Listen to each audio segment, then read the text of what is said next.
Hello everyone, welcome back to our channel. In today's video, I'm gonna show you how to redeem code in Spotify.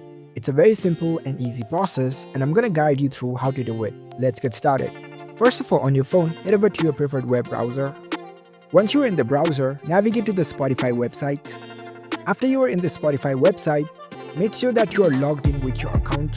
Now, in order to redeem code in Spotify, you need to navigate to spotify.com, give a slash, type in redeem, and search for it. It'll open up the web page directly to redeem your code. In this page, here you can see enter your premium code option.